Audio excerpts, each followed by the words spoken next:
So Erzë Dinarama, she's an architect and media artist with an interest in the agency of and dynamics of water, and a way to study and understand it. So over to you, Erzë.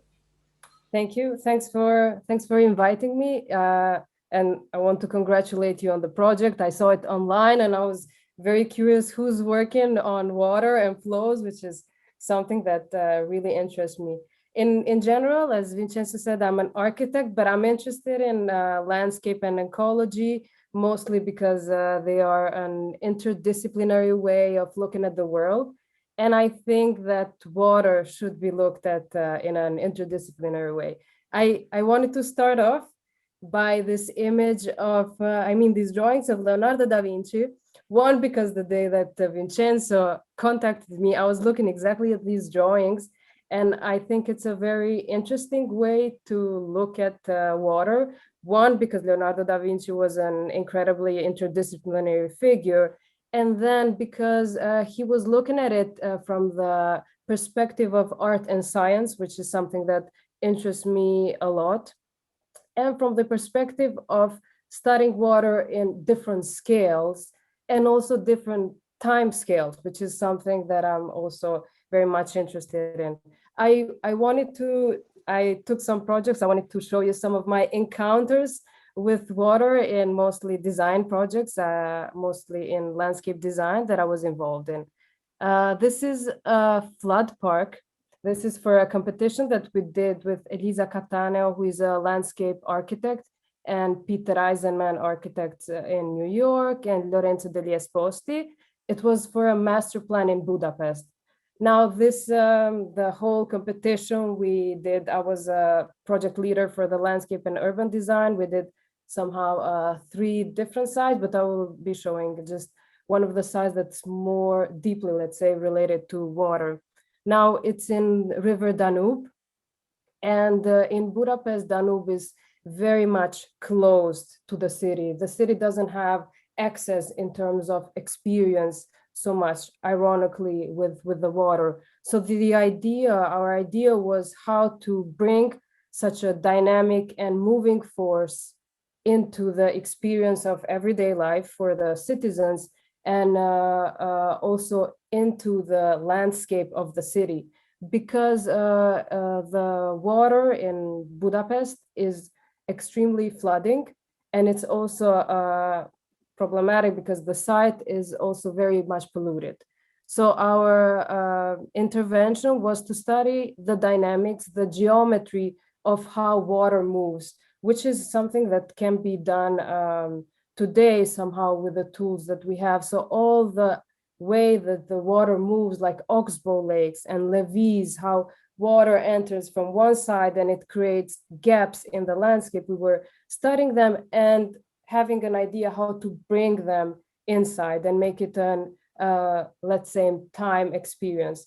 So our idea was to have 3 different levels of bringing water to the site. In case of less flood, it will be sort of, in a way, quite a little bit filled. And then as it gets more flooded, the whole park would be almost flooded by water. So you have this different levels of water, then with also different types of vegetation that correspond to those levels of water. And so the citizens would have the experience of learning about water while experiencing it in the site.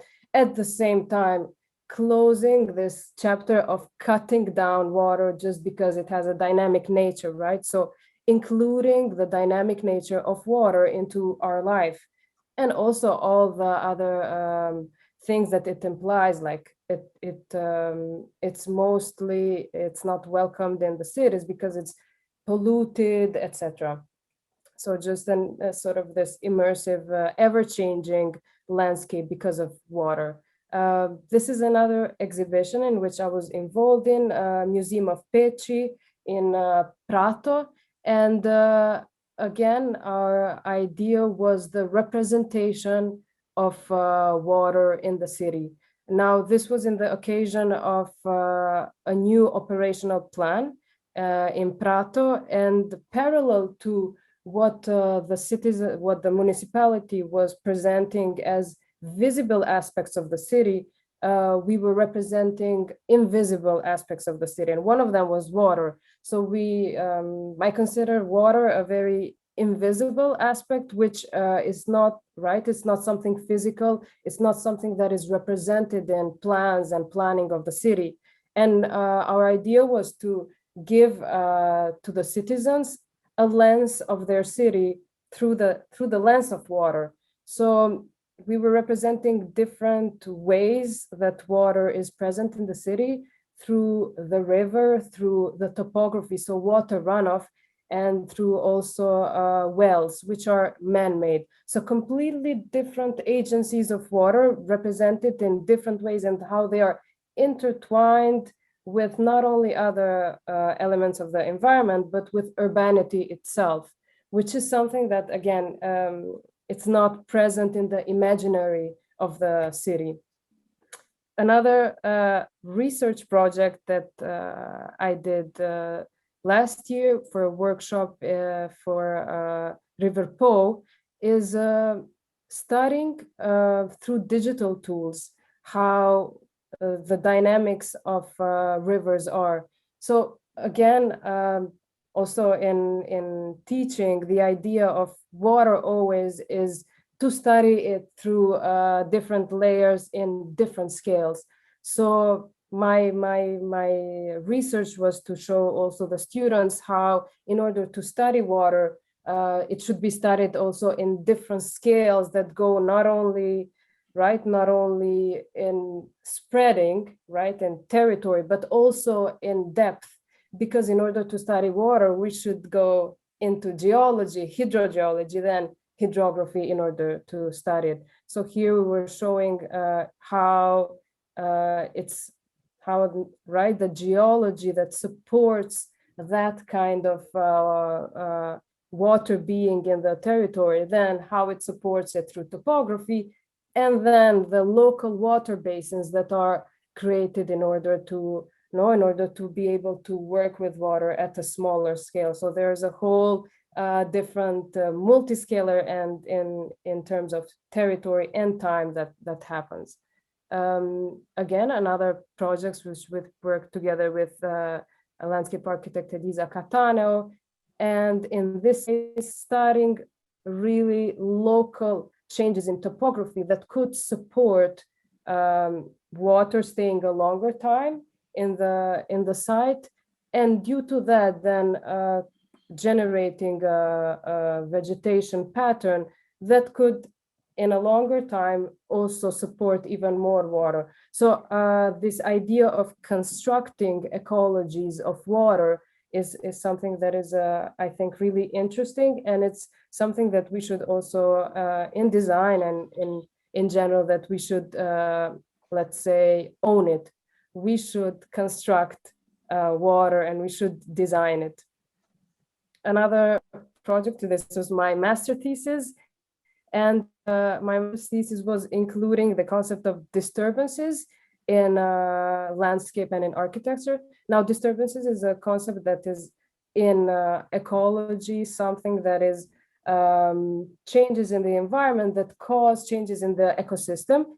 And it's interesting because through my research, I found out that disturbances could be best studied through water, because water is something that is extremely dynamic, and you have a way of tracking it. So you have a way of working with it, recognizing where it moves, what moves, so it becomes a medium of many different things. It's not only an agency that it has its own thing, but then it grabs in a way many other things. And again, creating and in this case creating codes in order to bring water to work with it, in order to understanding. So codifying different layers again of geology, climate, and all the other environmental elements that are intertwined in order to just recognize how much water is in different parts of the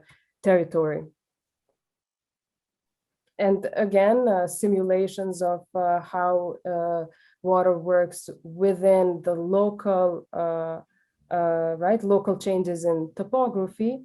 And I will not be showing the project in total, but how we can design how we can work with water, right? This is a site, a river that is, again, very heavily flooded.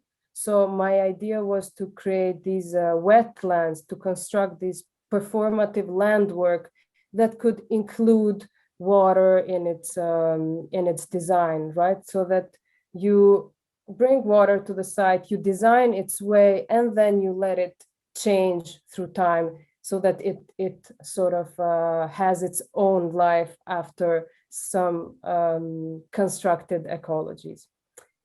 Thank you. That was all. It was a sort of, for me, interesting to look at my work and see where I could have these encounters with water.